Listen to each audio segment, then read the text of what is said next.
अस्सलाम वालेकुम। मैं एडवोकेट ताहिर।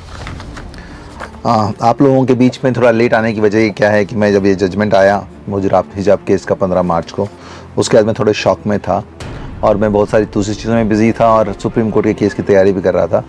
मगर मैंने देखा कि जो हालात हो रहे हैं और लोग कुछ जजमेंट क्रिटिसाइज़ कर रहे हैं और एक जो मीडिया है, गोदी मीडिया ख़ास तौर पे, वो बोल रहा है कि भाई इसको क्रिटिसाइज़ नहीं करना चाहिए जजमेंट को, और इसको आप किस बेसिस में कर रहे हैं। ये 3 बेंच की जजमेंट है जिसमें एक मुस्लिम जज भी थी और उन्होंने सारे चीज़ों को सोच के समझ के क्या किया है कि एक ऑर्डर पास किया है और ये ऑर्डर काफ़ी हद तक ठीक है क्योंकि इसने सारी चीज़ों को डिस्कस किया। आपने जो आर्गूमेंट बोले थे ये ठीक है। तो मैं आप लोगों के बीच में बताना चाहता हूँ कि इस जजमेंट में क्या लीगली इनकरेक्ट है। This video is sponsored by Mahalakshmi Jewelers, United Hospital, KBN University, Surat Khazana, Shine Group of Institutions, Chulbur Furniture and by SR Continental Hotel. और क्यों इस जजमेंट को हमें क्रिटिसाइज़ करना और क्यों मुझे लगता है कि ये जजमेंट 1 मिनट में सुप्रीम कोर्ट में स्टे हो जाएगा।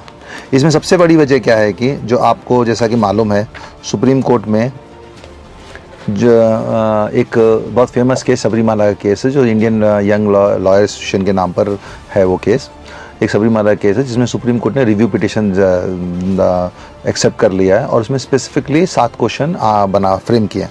उन 7 क्वेश्चनों में जो 4 सबसे बड़े, टोटल 8 क्वेश्चन फ्रेम किए हैं, उनमें जो 2 स्ट्राइकिंग क्वेश्चंस हैं जो कि बहुत इंपॉर्टेंट है जो सुप्रीम कोर्ट ने फ्रेम किए। उनमें से क्वेश्चन नंबर 4 है जिसमें बताया गया है कि what is the scope and extent of judicial review with regard to religious practice as referred in article 25 of constitution of India. इसका मतलब क्या है कि जुडिशियल पावर कितने एक्सटेंट तक और उसका क्या स्कोप है ये डिसाइड करने के लिए कि आर्टिकल 25 जो रिलीजियस राइट है वो डिसाइड करने के लिए कितने हद तक जुडिशियल पावर इस्तेमाल हो सकती है। और ये दूसरा क्वेश्चन रिलेवेंट क्वेश्चन है जो कि क्वेश्चन नंबर 5 है, what is the scope and ambit of right of freedom of religion under article 25 constitution of India. यानी कि आर्टिकल 25 का क्या स्कोप और एम्बिट है राइट ऑफ रिलीजन का आर्टिकल 25 में। तो ये 2 जो क्वेश्चन इंपॉर्टेंट क्वेश्चन हैं, ये क्वेश्चन सिर्फ हमने सबरीमाला केस सुना, इसके अलावा भी और जो 3 केसेस हैं जो कि बहुत इंपॉर्टेंट हैं, सिमिलर लाइन में हैं, उन केसेस को भी पेंडिंग इस सबरीमाला के साथ मर्ज कर दिया है और उसमें भी एक एसेंशियल रिलीजियस प्रैक्टिस का क्वेश्चन उठे हैं। उनमें से एक मुस्लिम औरतों का मस्जिद में प्रवेश के लिए एक है, वो एक केस है। दूसरा सर्कमसिशन का जो इशू बोरी मुस्लिम औरतों के बीच में, वो उसके बारे में वो केस है। तीसरा क्या है, जो चौथा जो लास्ट के जजमेंट है, पारसी वुमेंस का जो मैरिज, उनके जब किसी भी intercaste marriage, inter religion marriage हो जाती है तो according to Parsi culture they are bar from Parsi religion. तो ये 4 केसेस में ये पर्टिकुलर रिलीजियस प्रैक्टिस के बारे में एक डिस्प्यूट है और उसी को सुप्रीम कोर्ट में इन सारे केसेस को मर्ज करके सुप्रीम कोर्ट में ये वैलिड क्वेश्चंस पेंडिंग है। जब ऐसी हालत में जब कोई वैलिड क्वेश्चन सुप्रीम कोर्ट में लार्जर 7 जज बेंच के पास पेंडिंग है तो कोई दूसरा कोर्ट, सुप्रीम कोर्ट ही या इंडिया का कोई दूसरा कोर्ट, एसेंशियल रिलीजियस प्रैक्टिस के बारे में कोई ओपिनियन दे सकता है। तो मेरी जो अंडरस्टैंडिंग है, जो लीगल जो जुडिशियल डिसिप्लिन बोलता है कि कोई भी कोर्ट उसके बारे में कोई ओपिनियन नहीं दे सकता। तो जो यहाँ पर high court, Karnataka high court ने जो क्वेश्चन फ्रेम किया, जो पहला क्वेश्चन फ्रेम किया था, whether wearing hijab headscarf is a part of essential religious practice in Islamic faith protected under article 25 of constitution of India. So ये जो पहला क्वेश्चन है, इसका आंसर ना ही वो लोग दे सकते हैं और ना ही इस तरह के क्वेश्चन को वो लोग कंसिडर कर सकते हैं। तो इसके लिए मुझे पूरी तरह से उम्मीद है कोई मेरी ये जजमेंट है ये पूरे तरीके से इसको स्टॉप हो जाएगी। पहला चीज़ है। दूसरी चीज़, ऐसा नहीं है कि इनको ये मालूम नहीं था, ये चीज़ इनको आर्गूमेंट के दौरान सबरीमाला का जजमेंट पेंडिंग है रिव्यू में, ये भी उनको मालूम है और मैंने स्पेसिफिकली मेमो के ज़रिए ये सबरीमाला का जो रिव्यू पिटिशन में जो पॉइंट्स हैं वो भी मैंने मेमो के ज़रिए कोर्ट में भी दिया था, मगर उसका कहीं भी रेफरेंस नहीं आया। और ये जो केस था एक मामूली यूनिफॉर्म का डिस्प्यूट था जिसमें हमने स्पेसिफिक एक वैलिड जो प्रेयर पूछी थी जो मेन पिटिशनर्स के लिए, उनका वैलिड प्रेयर क्या थी कि ऑलरेडी पीयू बोर्ड की एक गाइडलाइंस है जिस गाइडलाइंस में यूनिफॉर्म नहीं है बोल के बोला गया है और जो लोग यूनिफॉर्म इम्पोज करते हैं उनके ऊपर एक्शन लेना बोल के बताया गया। फिर भी ये जो कॉलेज जो पीयू गवर्नमेंट कॉलेज है वो इलीगली हम पर यूनिफॉर्म इम्पोज कर रहा है। फिर भी हमें यूनिफॉर्म से कोई परेशानी नहीं है। हम क्या चाहते हैं, हमें एक रीजनेबल एक्सेप्शन देना है जिसमें कि हमें अकोमोडेट करना है, और जो स्कूल का जो दुपट्टा है उसको हमें हेड स्कार्फ की तरह यूज़ करने देना है। ये एक स्पेशल प्रेयर थी, मगर इस केस को डिफरेंट लेवल पे ले जाकर ऐसे क्वेश्चन फ्रेम किए गए जिस क्वेश्चंस को जो ना ही ज़रूरत थी जिसकी, और उसका ना ही एक बार फ्रेम होने का उसको आंसर देने की ज़रूरत नहीं थी, क्योंकि वो लीगल जुडिशियल डिसिप्लिन के खिलाफ है। जब कि एक सुप्रीम कोर्ट में 7 जज बेंच के सामने एक सिमिलर केस ये क्वेश्चंस पेंडिंग है, तो उस अकाउंट में जजमेंट को हम क्रिटिसाइज कर सकते हैं। दूसरा जो सबसे इम्पॉर्टेंट चीज़ जो है इसमें, अगर आप देखेंगे तो इन्होंने जो ये डिस्कशन के टाइम में वो किस हद तक चले गए हैं, और उन्होंने क्या किया है कि जैसे आपको मालूम है कि आर्गूमेंट के दौरान कुरान की कुछ हदीसें पेश की गई, और अब इन्होंने क्या किया, जो जजेस ने, उन्होंने पेज नंबर 62 में जाएंगे तो पेज नंबर 62 में स्पेसिफिक एक क्वेश्चन फ्रेम किया, पार्ट नंबर 9 डाल के, सेल नंबर 9 डाल के रोमन, जिसमें लिखा गया एज टू हिजाब बीइंग ए कुरानिक इंजंक्शन, यानी कि इस चैप्टर में इन्होंने हिजाब कुरान का इंजंक्शन है, यानी कुरान का एक हुक्म है, यानी उसके ऊपर डिस्कशन किया है। तो इन्होंने जो भी हम लोगों ने आयतें पेश की थी, उन आयतों के अलावा भी 1-2 और आयतें पेश करी। तो इनमें जो खास तौर पे जो आयतें पेश की गई थी, सूरह नूर की आयत नंबर 31, और जो दूसरी थी सूरह अहज़ाब की आयत नंबर 59। तो इन दोनों आयतों में ये कुरान की डायरेक्ट आयत है। और क्यों ये ज़रूरत पड़ी कुरान की आयतों को देखने के लिए, इस केस में ख़ास समझने की बात है। आपको मालूम है ट्रिपल तलाक का केस हुआ था।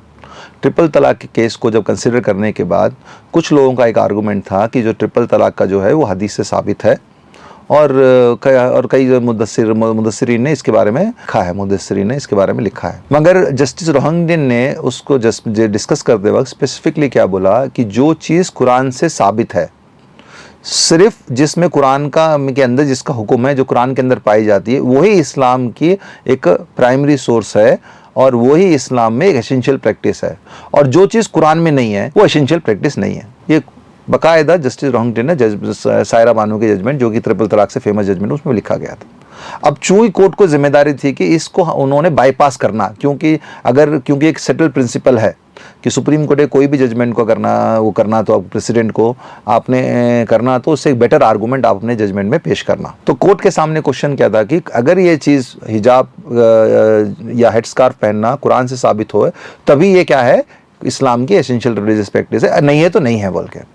तो हमने आर्गुमेंट के दौरान, जैसे मैंने बताया, 2 स्पेसिफिक सूरत हमने कुरान की बताया जिसमें डायरेक्ट हुक्म है कि ये औरतों को तुम्हें हिजाब पहनो, अपने बॉडी को कवर करो, अपने छातियों को कवर करो बोल के। अब ये आपको मालूम है कुरान की जो आयत है अल्लाह का हुक्म है, अल्लाह की वही है जो कि रसूल के नाजिल हुई है। अब देखिए जजेस ने इस वही को, कुरान की इंजंक्शन को, अल्लाह के हुक्म को कैसे डील किया है, जो कि एक बहुत ही अफसोस करने वाली बात है। आप अगर पेज नंबर 65 पढ़ेंगे, पेज नंबर 65 में उन्होंने क्या किया है, एक फुटनोट, जैसा कि जजमेंट में भी बताया गया है कि ये यूसुफ अली का जो ट्रांसलेशन है उसको ऑथेंटिक माना गया, उसी को हमने कंसीडर किया है। तो आपको ये मालूम है जब भी कोई पब्लिशर बुक लिखता है वो ट्रांसलेशन के साथ साथ अपनी एक कमेंट्री भी लिखता है, एक एक्सप्लेनेशन लिखता है। ट्रांसलेशन का मतलब क्या होता है, जो वर्ड टू वर्ड ट्रांसलेशन, उसको बोलते हैं ट्रांसलेशन।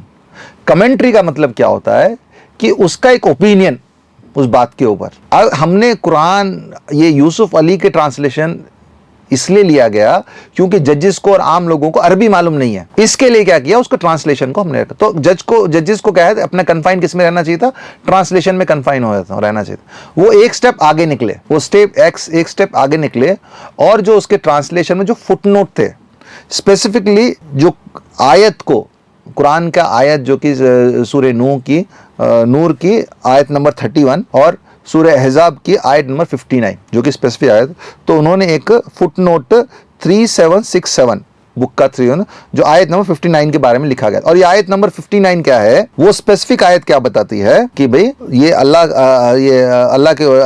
के रसूल को अल्लाह ताला बोल रहे हैं, खिताब करते हुए बोल रहे हैं कि अपनी बीवियों और बच्चियों को और बिलीविंग औरतों को आप बताओ, आप जब भी बाहर निकलो तो अपने जिस्म को एक आउटर गारमेंट से कवर कर लो जो कि आपके लिए कन्वीनियंट हो, ताकि तुम लोग मोलेस्ट ना हो। और अगर कोई ऐसा गलती से वो नहीं कवर कर पाता है, गलती से वो नहीं कवर करता है, तो अल्लाह उसको माफ कर देता है और वो बहुत मर्सीफुल है। ये आयत नंबर 59 में है। उसी का एक्सप्लेनेशन एक फुट नोट में लिखा है 3767। उस फुट नोट में लिखा हुआ है कि this rule is not absolute, यानी कि जो औरतें जो बाहर निकलती हैं उनको बाहर गारमेंट जो आउटर गारमेंट पहनने का हुक्म जो है वो एब्सोल्यूट नहीं है, एब्सोल्यूट नहीं है। अगर वो कभी गलती से भूल गए, कोई गलती हो गई, तो अल्लाह उसको माफ करने वाला है। किसका ये कमेंट? ये जिस पब्लिशर ने बुक लिखी है उस जो राइटर बुक का, उसका ये कमेंट है।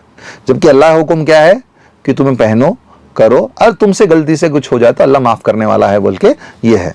और वहीं पर अगर हम लोग आयत नंबर 31 जो कि स्पेसिफिक पॉइंट के ऊपर है, उसमें बकायदा लिखा गया है कि say to believing women that they should lower their gaze and guard their modesty and they should not display their beauty and ornaments except with their most ordinary appearance thereof and they should draw their veil over their bosom and not display their beauty except to their husband, their father। फिर उनके बाद जो दूसरे जो लोग उनके महरम है उनके बारे में डिक्लेयर। तो ये आयत जो है मेरे हिसाब से डायरेक्ट अल्लाह का हुक्म है, जहां पे अल्लाह ताला डायरेक्ट औरतों को हुक्म दे रहा है, मुसलमान औरतों को, जिसमें सारी बिलीविंग वुमेन है कि तुम्हें अपने जिस्म को ढकना है और कैसे ढकना है, किस हालात में ढकना है और किन से ढकना है बोल के पूरा डायरेक्ट। इसके बारे में कोई इन्होंने का वो नहीं है, मगर उन्होंने जो एक फुट नोट सूरह अहज़ाब की 59 आयत है, उस फुट नोट को लेके अल्लाह के हुक्म को उन्होंने एक गोया के ऐसे पेश किया कि ये अल्लाह का हुक्म नहीं है ये, और ये औरतों का मैंडेटरी नहीं है। तो इस पॉइंट्स के ऊपर सबसे ज्यादा जरूरी है इस जजमेंट्स को हम सिर्फ आम मुसलमान ने, जो हमारे रिलीजियस लीडर्स हैं, वो लोग इस जजमेंट को कंडेम करना, क्योंकि इस जजमेंट में अल्लाह के हुक्म को डायरेक्ट किस तरीके से किससे कंपेयर किया गया है, एक फुट नोट से कंपेयर किया है। और आप सभी जानते हैं जो कुरान की आयतें हैं उस हुक्म की क्या वैल्यू है। ये एक हुई। दूसरी जो सबसे इंपॉर्टेंट जो बात है और जो सरप्राइज करने वाली बात है, आप अगर पेज नंबर 53 में देखेंगे, उसमें 7th चैप्टर उन्होंने जो बनाया है, as to protection of essential religious practice and the test of it ascertainment, यानी कि कौन सा क्या प्रोटेक्शन के, कौन से रिलीजियस प्रैक्टिस को प्रोटेक्शन करने के लिए उसका किस तरीके से टेस्ट होना चाहिए बोल के ये चैप्टर बताता है पेज नंबर 53 में। अगर आप देखेंगे तो उसमें पेज नंबर 53 में डॉक्टर अंबेडकर का एक कोट है।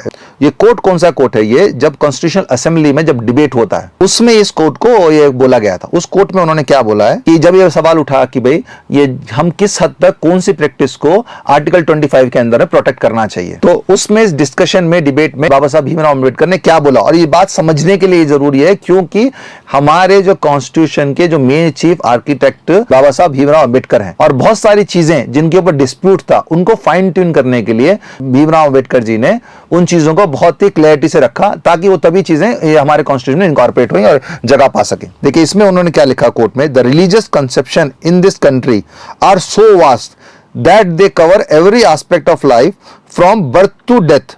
There is nothing extraordinary in saying that we ought to strive hereafter to limit the definition of religion in such a manner that we shall not extend it beyond beliefs and such rituals as may be connected with ceremonial which are essential religious। यानी कि उन्होंने क्या बोलने का है कि हम किसी भी रिलीजियस बिलीफ को हम लोग रिस्ट्रिक्ट नहीं कर सकते, क्योंकि हिंदुस्तान में, हमारे कंट्री में जो रिलीजन का एस्पेक्ट है, हमारी जिंदगी के हर एक एस्पेक्ट को रिलीजन कवर करता है, और वो पैदा होने से लेके मौत तक हमें उसको कवर करता है। और हम इसको नहीं बोल सकते कि भाई इस चीज को रिलीजन एसेंशियल है या इस चीज को एसेंशियल नहीं है। ये कॉन्स्टिट्यूशनल डिबेट असेंबली में, कॉन्स्टिट्यूशनल असेंबली के डिबेट में ये बोला गया था। तो जजेस ने इस बात को कोट तो किया, पर इस बात के ऊपर रिलाई नहीं किया। वो किस बात के ऊपर रिलाई किया? पेज नंबर 123 में लास्ट पैरे में डॉक्टर भीमराव अंबेडकर की एक बुक है, बुक के बारे में, उस बुक का नाम क्या है? पाकिस्तान और द पार्टीशन ऑफ इंडिया। वो बुक लिखी गई थी 1947 में। कॉन्स्टिट्यूशनल असेंबली का डिबेट कब हुआ था? 1948-49 में हुआ था, जब कॉन्स्टिट्यूशन बन रहा था। ये 1945 में बुक लिखी गई। उस बुक में चैप्टर 10 में पार्ट 1 में सोशल स्टैग्नेशन बोल के एक चैप्टर था। तो उसमें क्या लिखा गया कि जो मुस्लिम औरतें हैं वो हमेशा क्या करते हैं, अपने जो फैमिली घर के जो मेल मेंबर होते हैं वो लोग उनको देखते हैं, और हमेशा वो लोग बुरके में रहते हैं। बुरके में रहने की वजह से उन लोगों को अंदर बहुत सारी बुराइयां मतलब तो बहुत समाजें पीछे रह जाती हैं, और वो लोग ओपन आके मिल नहीं पाती, और ये सारी प्रॉब्लम जो है ये हमारे बुरके की वजह से होता है। ठीक है, तो ये था 1945 का उस टाइम की एक सोशल प्रैक्टिस के बारे में, जिसमें मुस्लिम औरतों को पर्दे के नाम पर पीछे रखा जाता था। उस बारे में बुक में ही ऑब्जर्वेशन थी। ठीक है। अब उस ऑब्जेक्शन को छोड़ के उन्होंने, ऑब्जर्वेशन को छोड़ के उन्होंने क्या लिया उस पॉइंट को, जहां पे हिजाब का कहीं जिक्र नहीं है, क्या लिखा है, पेज नंबर 24 में लिखा है, what the chief architect of our constitution observed more than half a century ago that the purdah practice equally applies to wearing of hijab. जबकि उस बुक में कहीं ना हिजाब के बारे में डिस्कशन भी नहीं है, कहीं कुछ भी नहीं है, ये सिर्फ और सिर्फ एक पूरे तौर पे बुरके का जो कवर, बुरका पूरा बॉडी को करता है, उसके बारे में इसमें डिस्कशन है। और यहां पर जो एक केस था, ये मुस्लिम लड़कियों की एक मॉडर्न एजुकेशन हासिल करने का केस था, जहां पर वो सिर्फ एक एक्सेप्शन पूछ रहे थे कि भाई as a women, as a girl, it is my right to know, it is my right to decide what is good for me, for my dignity, for my chastity, for my morality. उस बात के ऊपर ये discussion था, मगर court ने क्या किया, पूरी चीजों को अलग एंगल में लेकर गए, डिफरेंट तरीके से पेश किया, और एक ऐसा इलीगल ऑर्डर, मैं इलीगल इसलिए बोल रहा हूं क्योंकि कोर्ट इसमें डिसाइड ही नहीं कर सकता जब तक कि सुप्रीम कोर्ट में सबरीमाला केस का डिसाइड नहीं हो सकता। और जो एक इशू एडमिनिस्ट्रेटिव लॉ का इशू था, उसको स्ट्रेच करके, उसको एक्सपेंड करके कॉन्स्टिट्यूशनल लॉ के पैरामीटर में लेकर आ गए, जहां कि उन्होंने ऐसा एक इलीगल ऑर्डर पास किया।